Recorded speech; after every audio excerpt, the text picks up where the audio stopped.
안녕하세요. 오늘도 사연 살롱을 찾아주셔서 감사합니다. 저는 나이를 꽤나 먹은 여성입니다. 남편이랑 부부의 연을 맺어 살아간 지 수십 년째. 저에게는 아들 2명이 있습니다. 우선 큰아들 녀석은 진작에 먼저 장가를 들었어요. 중학교, 고등학교를 전부 남학교를 나온 데다가 대학교까지 남자만 득실거리는 학과를 전공한 게 바로 저희 큰아들이었어요. 게다가 군대까지 해병대를 나왔답니다. 저희 부부가 등 떠민 것도 아니고 일가 친척 중에서 아무도 해병대를 나온 경우가 없고 자기 친구들이 그런 기질이 있는 것도 아닌데 갑자기 혼자 무슨 바람이 들었는지 해병대를 자원해서 다녀온 녀석이 바로 큰아들이죠. 뭐? 다음 학기는 등록을 안 하겠다고?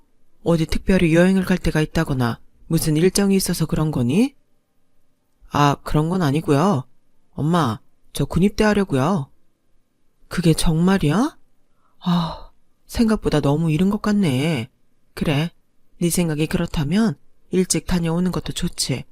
그럼 자취방은 곧 짐을 빼야겠네. 아, 그거요. 내일이 짐을 빼기로 한 날이라서 이미 이사트럭 불러놨어요. 엄마는 신경 안 쓰셔도 돼요.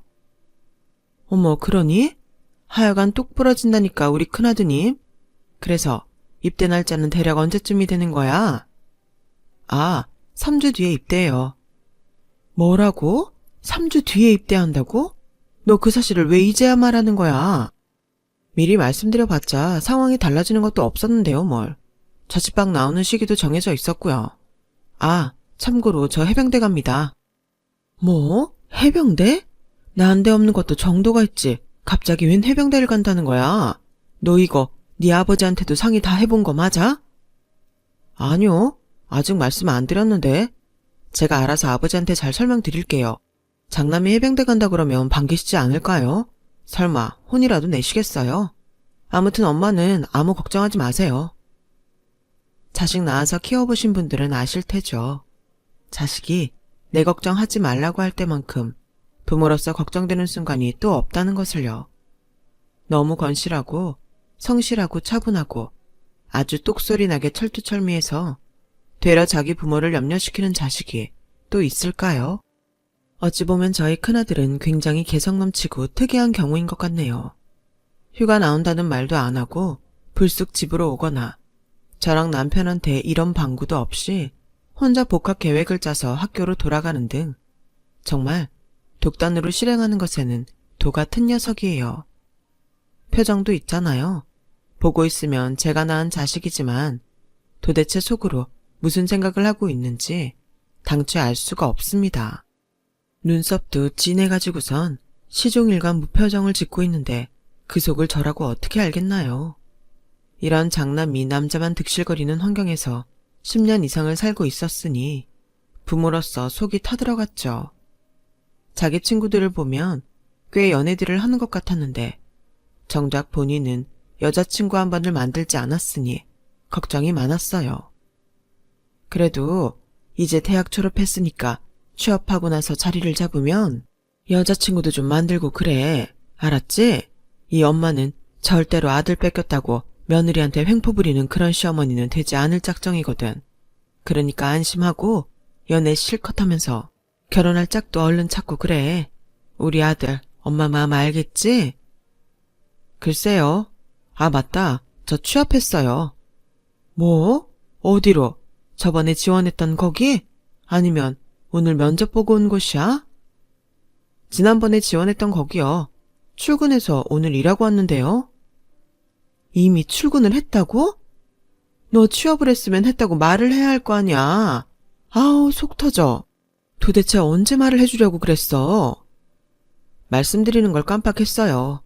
아직 여자친구 만들 생각은 없지만 혹시 생긴다면 그때는 깜박하지 않고 바로 말씀드릴게요.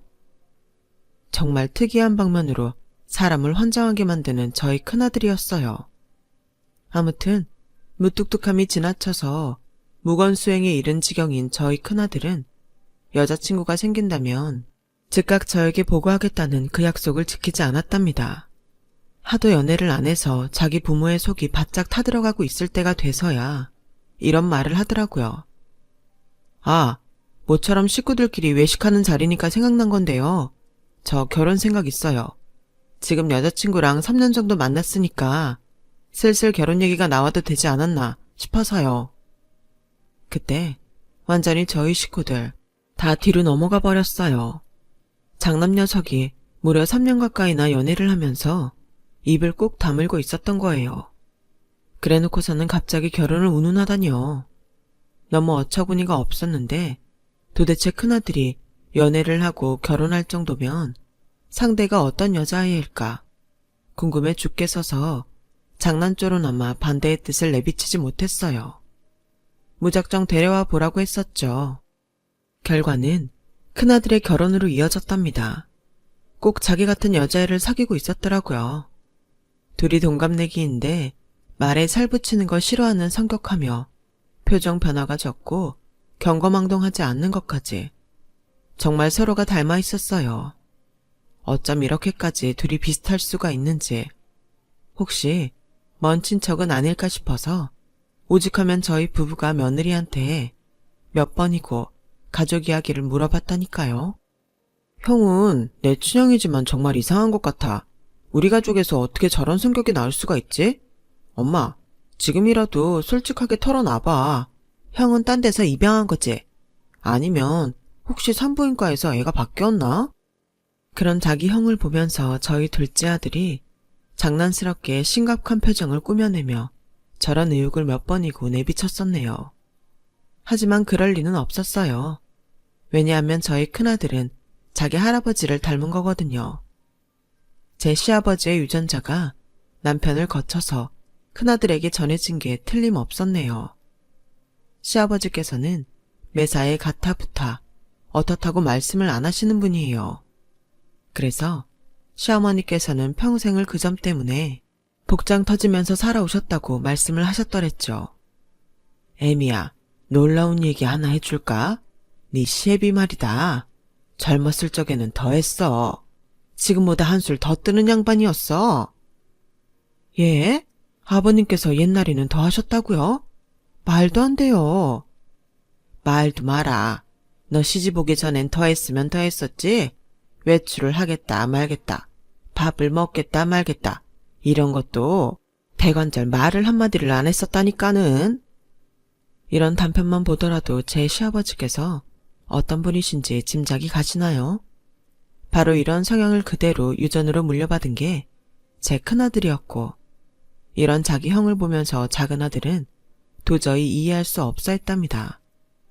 남편은 그나마 진중한 스타일이지만 저는 사람 자체가 좀 외향적이고 활발한 편이에요. 작은아들은 집안의 막내답게 애교도 많고 어딜 가나 살가운 행동을 잘합니다. 그래서 제가 작은아들을 무척 예뻐라 하면서 키웠어요.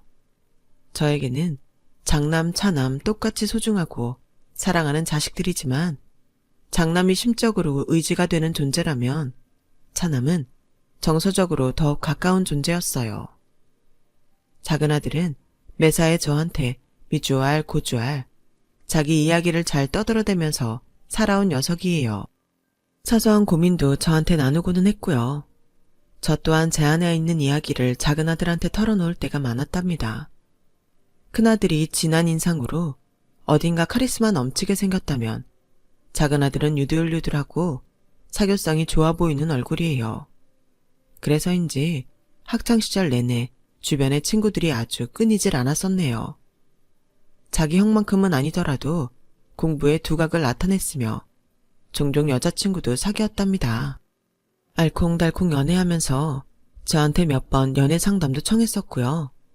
제가 겉으로 표현한 적은 없었지만 사실 속으로는 작은아들이 나중에 더 커서 결혼을 생각하게 된다면 많이 서운할 거라고 그런 생각을 품고 있었어요. 작은아들은 이상하게 성인이 되었어도 제 눈에는 둥지 안의 아기새처럼 보였거든요. 제가 돌봐주고 먹이를 날라줘야 할 그런 존재로 비춰졌죠. 하지만 야속하게 세월은 흘러가더라고요. 작은아들이 대학을 졸업하고 나서 취업을 하더니만 새로 만든 여자친구와 제법 진지한 교제에 들어가더군요. 새로 사귄 여자친구랑은 아직 잘 지내고 있어? 응, 엄마. 나는 미연이가 지금까지 만나본 여자들 중에 가장 좋아. 이렇게 진지한 마음을 가지고 만나는 것도 처음이고, 조금 섣부른 판단일 수는 있는데, 미연이랑 결혼하게 된다면 좋겠다는 생각이 들어. 작은 아들이 처음에 그렇게 말을 하였을 때, 제 심장이 얼마나 철렁 내려앉았는지 몰라요. 그런 내색은 굳이 하지 않았지만요. 착한 우리 작은 아들이 그토록 마음에 들어하는 상대라면 분명 괜찮은 사람일 거라는 생각을 하면서 저의 섭섭한 심정을 눌렀습니다.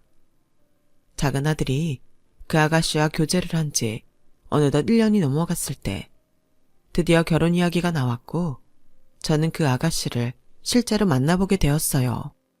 저희 작은 아들도 어디 가서 인물로 밀리는 녀석이 절대 아니건만 그 아가씨는 솔직히 정말 예쁘게 생겨서 처음에 보고 깜짝 놀랐어요. 피부도 엄청 하얗고 머리카락도 풍성하고 부드럽더군요. 다만 나이 든 제 입장에서 보기엔 몸매가 너무 말라서 걱정스러울 정도였지만요. 제가 양심을 걸고 말씀드리는 건데 저는 그 아가씨를 보면서 내 소중한 아들을 뺏으려고 드는 나쁜 기집애라든지 이런 식으로 생각을 하지 않았어요. 질투나 견제를 하지 않았다는 얘기랍니다. 큰아들이 결혼해서 잘 살고 있었기 때문에 작은아들도 자기 짝을 만나서 결혼 생활을 잘해 간다면 좋겠다는 생각뿐이었어요. 더 이상 작은아들이 어린 나이도 아니었고 그 아가씨의 성격이 발랄한 것도 괜찮아 보였거든요. 어머니, 쇼핑하는 거 좋아하신다고 들었어요. 다음에 시간 되시면 혹시 저랑 같이 쇼핑 가시는 건 어떠세요? 제가 물건 보는 눈이 꽤 좋거든요. 먼저 그렇게 말해줘서 고마워요. 같이 가도 괜찮다면야. 나야 좋죠. 어머니, 말씀 바로 놓아주세요. 안 그러시면 저 너무 섭섭해요. 살갑게 너스레를 떠는 모습이 꽤 볼만했죠. 큰아들은 꼭 자기 같은 여자를 제 며느리로 데려왔기 때문에 그쪽에서는 제가 원하는 이상적인 고부관계의 그림을 그려낼 수가 없었어요.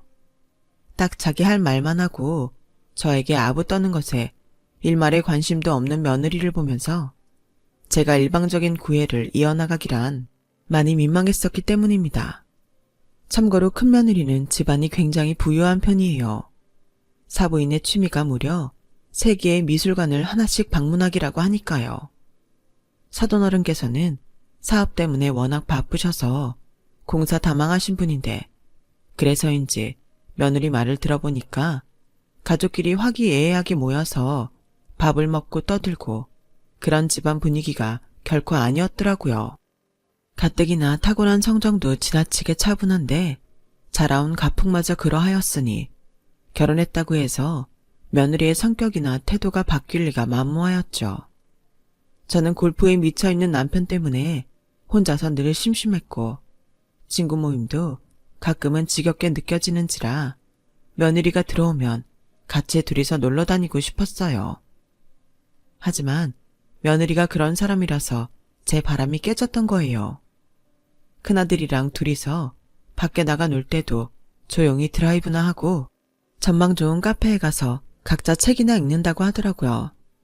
아유, 두야. 하여간 그래서 저는 작은아들이 예비 며느리랍시고 데려온 아가씨가 괜찮아 보였던 거랍니다. 내가 예상했던 것보다 울 작은아드님이 결혼하는 나이가 조금 이르기는 한데 자기 짝 찾았으면 빨리 결혼하는 것도 해답이지. 바로 결혼 준비에 들어가. 이 엄마는 허락이야. 정말이야, 엄마? 진짜 고마워. 아빠는 시큰둥하고 반응이 별로라서 걱정이 많았는데 엄마가 이렇게 내 편이라니까 이제 아무 문제 없겠다. 나 그럼 미연이한테 우리 집은 다 허락했다고 그렇게 말한다. 그래, 둘이 앞으로 현명하게 상의하면서 결혼 단계 밟아보렴. 엄마가 지원해줄게. 초기에는 이렇듯 흘러가는 모양새가 아주 매끄러웠답니다. 제가 애지중지 키운 작은 아들, 좋은 아가씨가 앞으로 잘 데리고 살아주기를 기도하였어요. 그러나 저의 이런 선의를 박살나게 만든 것은 바로 그 아가씨였네요. 어머니, 저 받아주셔서 정말 감사해요. 제가 앞으로 개념 넘치고 사리분별 잘하는 며느리가 되겠습니다. 어머니, 개념 며느리를 많이 예뻐해 주세요. 자기 입으로 자꾸만 개념 운운 해대길래 저는 고마워했었죠. 자기 분수를 아는 아가씨인 줄로만 알았어요. 그런 이야기를 듣고 헌혈하지 않는 시어머니는 세상에 없을 거예요. 그런데 제가 생각하고 기대했던 그런 개념을 그 아가씨는 영영 보여주지 않더라고요. 어머니, 제가요, 나중에 불상사가 일어날까봐 미리 딱 말씀드리고 싶어서요. 설마 어머니께서 개념 없는 시어머니이실 거라고 생각하지 않지만요. 그래도 미리 못 박아놓는 게 정확하니까요. 뭔데 그럴까? 너무 어려워 말고 미리 하고 싶은 이야기 있으면 편하게 해. 네, 어머니. 저는 결혼하고 나서 명절마다 친정과 시댁을 공평하게 가는 며느리가 되고 싶습니다. 친정에 이틀 있었으면 시댁에도 이틀 있는 것이죠. 사실 이게 맞는 건데 이상한 시댁이 너무 많다는 이야기를 들어서요. 설마 어머니께서는 불합리한 걸 강조하시는 시어머니는 아니시겠죠? 아, 그래. 무슨 말을 하고 싶은 건지 알아들었어. 네가 말한 대로 하렴. 나는 그 대어 명절에 너를 더 잡아둘 생각이 없으니까. 역시 어머니께서는 개념 있는 시어머니이실 줄 알았어요. 아, 그리고요. 저는 어머니께서 김장하실 때 같이 안 할 거예요. 저는 원래 김장김치 잘 안 먹어요. 태어나서 한 번도 김장을 해본 적도 없고요. 해볼 생각도 없어요. 김장을 안 하겠다고? 그건 뭐 나도 시골 큰형님 댁에 가서 매번 양념만 버무리고 받아오는 셈이니까 김장이라고 해봤자 내가 제대로 하는 건 없는데.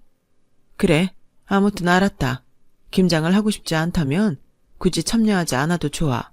대신 내가 김장김치를 따로 가져다가 줄게.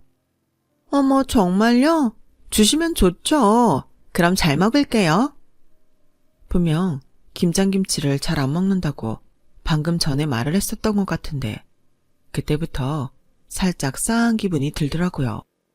이 아가씨가 맹랑한 것을 넘어서서 싸가지가 많이 없는 건가 하는 생각이 머릿속을 스쳤지만 굳이 지적하지는 않았어요. 어머니, 제가 며느리로서 불합리하고 부조리한 지시를 받지 않을 거고 그런 상황에 처할 생각도 없지만요. 진짜 남편 하나는 기똥차게 내조하는 아내가 되어서 살 거예요. 이것만은 제가 맹세할 수 있어요. 조신한 아내가 되겠습니다. 바람 피우지 않을 거고요. 다른 남자에게 눈길도 주지 않겠어요. 결혼 앞두고서 나 바람 피울 계획이 있다 라고 말하는 사람은 없으니까 어찌 보면 이 아가씨는 정말 당연한 소리만 하고 있는 셈이었는데 계속 상대하고 있으려니까 자꾸 제 머리가 아픈 것만 같아서 깊이 파고들지 않았어요. 저희 집안은 명절에도 음식을 거하게 만들지 않고 일단 제사를 드리지 않기 때문에 별로 할 것도 없거든요. 이런 부분을 작은아들한테 들었다면 아가씨가 충분히 알 수 있었을 텐데 굳이 저한테 이상한 소리를 자꾸 떠들어대는 아가씨의 심리를 당최 알 수가 없었네요. 그런 주제의 아가씨는 말수가 참 많았답니다. 저러다가 입에 침이 다 말라버리는 게 아닐까 싶었어요. 자기가 저한테 할 말을 휴대폰 메모장에다가 주르륵 적어온 것까지 발견하고서는 제가 왠지 진절머리가 나서 고개를 돌려버렸다니까요. 차라리 며느리처럼 말수가 적어도 상대방의 말을 가만히 잘 들어주는 사람이 100배, 1000배 낫겠구나 하는 생각을 했더랍니다. 그럼 어머니, 앞으로 잘 부탁드릴게요. 말이 잘 통하시는 분이라서 안심했어요. 아가씨가 환하게 웃으면서 인사를 하는데 기분이 참 떨떠름하더군요. 자기가 원하는 것들만 실컷 요구한 자리였어요. 그렇다면 과연 초장부터 이런 태도를 보인 아가씨의 배경은 어떠했냐고요? 큰며느리 집안 수준에 미치는 것까지는 언감생심 바란 적도 없었어요. 하지만 객관적인 조건이 많이 떨어지는 것에 그다지 달갑지는 않았던 게 사실이네요. 그 아가씨는 소위 스타트업이라고 불리는 신생회사에 다니고 있었어요. 연봉이 얼마냐고 물어봤더니 직접적인 숫자를 물어보는 것은 실례라면서 웬 헛소리를 해대길래 작은 아들을 통해서 금액을 정확히 알아봤어요. 연봉이 2,500이었습니다. 그곳에서 하는 업무가 무엇인지 어떤 비전을 가지고 있는 회사인지 제가 물어봤더니 아가씨가 눈만 꿈뻑이면서 저에게 했던 말이 있었습니다. 어머니, 방금요. 상당히 면접관 같으셨어요. 면접관 일하셔도 어울리실 것 같아요. 에휴, 장난하는 것도 아니고 어쩜 그렇게 가벼운 대답으로 모면을 했던 것인지 정말 아쉬울 따름이었네요. 특별히 미래에 대한 계획을 가지고 그 회사를 다니는 것 같아 보이진 않았어요. 참고로 저희 작은 아들은 중견기업에서 인턴으로 일했다가 대기업에 입사하였고 연봉은 5천이 넘었어요. 나이는 아가씨 쪽이 1살 연하였고요. 작은 아들이 엄청난 고액 연봉자는 아니었다지만 그 나이에 그 정도를 받는 건 확실히 대단했고 무엇보다 대기업이잖아요. 스타트업에 다니는 것과는 천지 차이였죠. 가장 관건은 작은 아들에게는 돈 걱정 없는 집안이라는 배경이 있었다는 거예요. 그 아가씨 집안은 수준이 어떠냐고 제가 작은 아들한테 물어봤었는데도 황당하게도 자기도 잘 모른다고 그러더군요. 그런데 아무튼 돈으로 쪼달리는 집안은 아닌 게 확실하다고 그랬어요.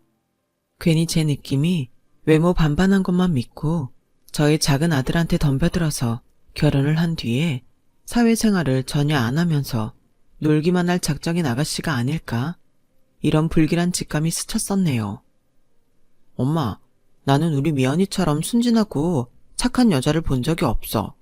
혹시 걔가 엄마의 기분을 상하게 만들었더라도 그건 아기가 있어서는 아니었을 거야.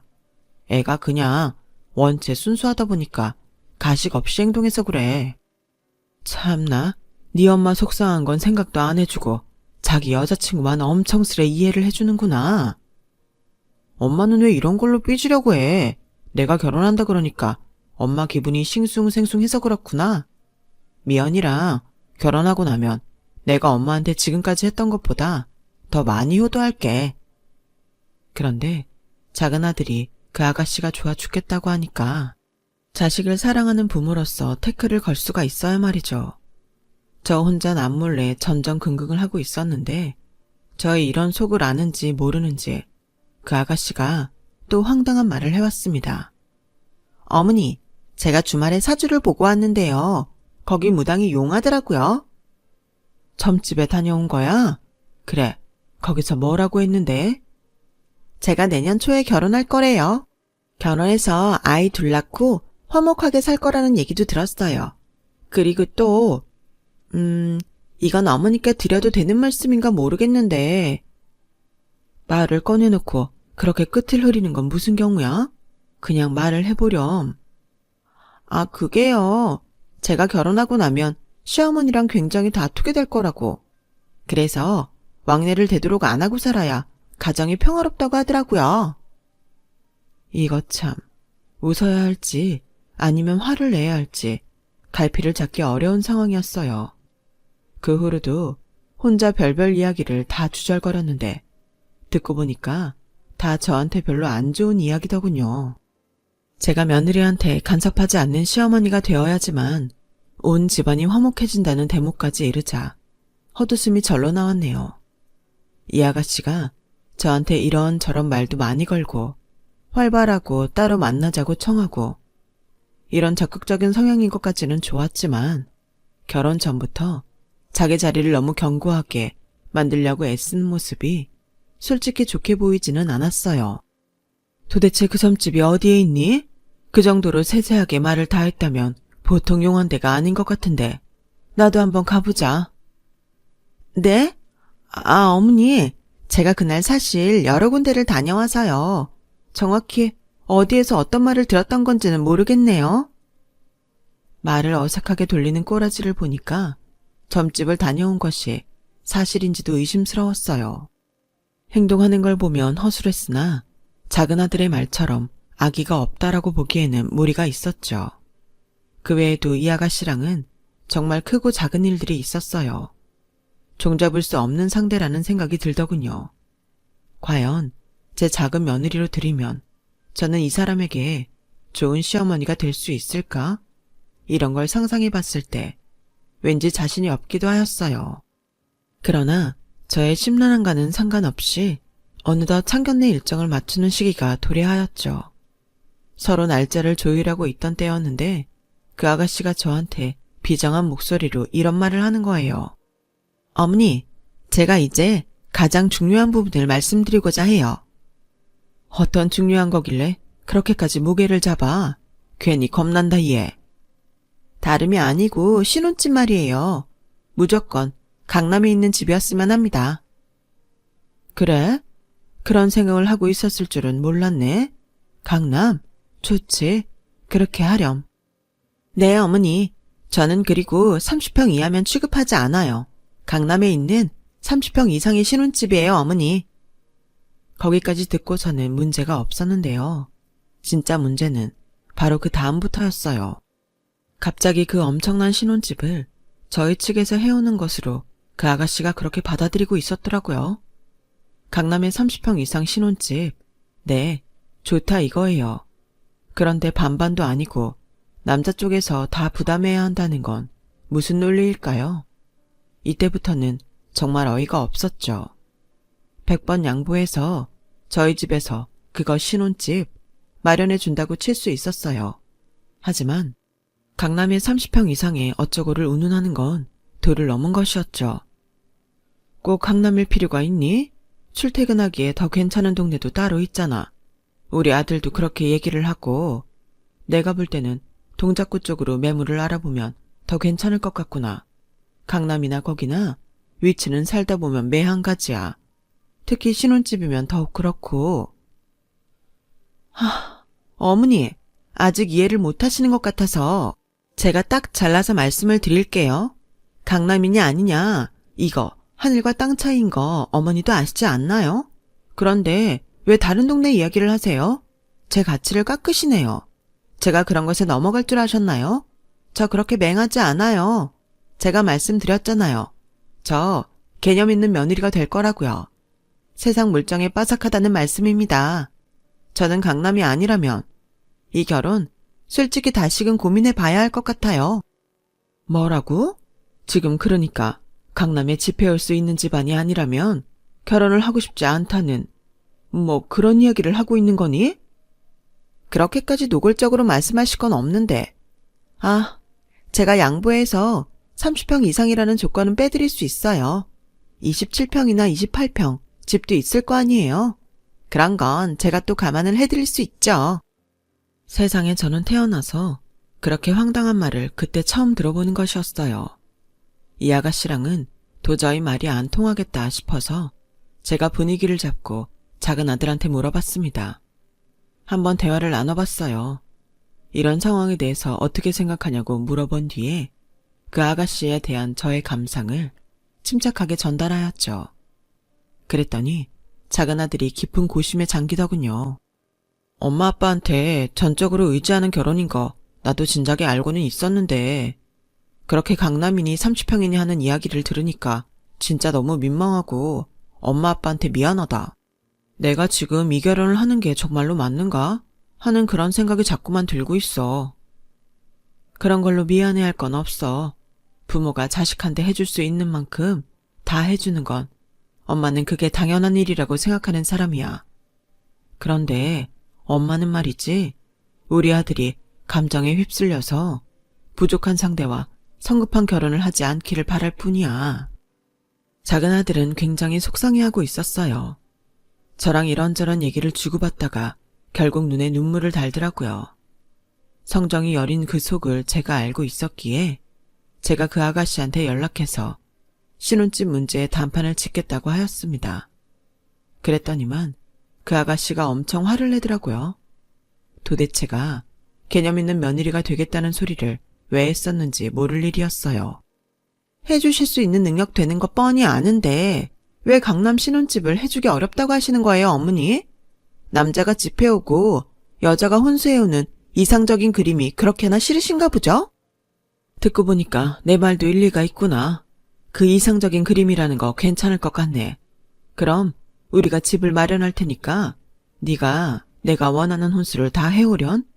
너를 많이 생각해서 한 10억 원짜리에 맞춰서 해오면 아주 이상적일 것 같은데 어떠니? 제가 잘못 들은 거죠, 어머니? 혼수가 10억이라뇨. 그 숫자가 말이 된다고 생각하세요? 강남 30평짜리 집을 떡하니 장만해야 하는 건 당연한 일이고 혼수 10억은 말도 안 되는 일이다. 그거 논리 한번 개념 없구나. 네가 개념 있는 며느리가 되는 건 아무래도 힘들겠는걸. 그랬더니만 글쎄 이 아가씨가 말을 똑바로 못하고 한참을 워버버거리더니 거의 입에다가 개거품을 문 기세로 괴상한 소리를 내면서 막 험한 말까지 하더라고요. 흥분해서 천지분간이 안 되는 모양이었어요. 그런 걸 보니 성격이 참 다혈질이구나 싶었답니다. 요즘 세상은 결혼의 가장 큰 장애물을 돈으로 꼽을 만큼 그게 가장 중요한 요소인데 어디서 신혼집을 자기 멋대로 강남 30평 이상이라고 지정하면서 내놓으라고 하나요? 개념이 없어도 너무 없는 것이었죠. 남편은 그냥 제 뜻대로 처리하라 하였고 그래서 저는 작은 아들한테 단호하게 선언하였답니다. 너 이 결혼 없던 일로 해. 단번에 허락했던 것이 무색할 만큼 지금 나는 내 결혼을 결사 반대하는 입장이 됐으니까.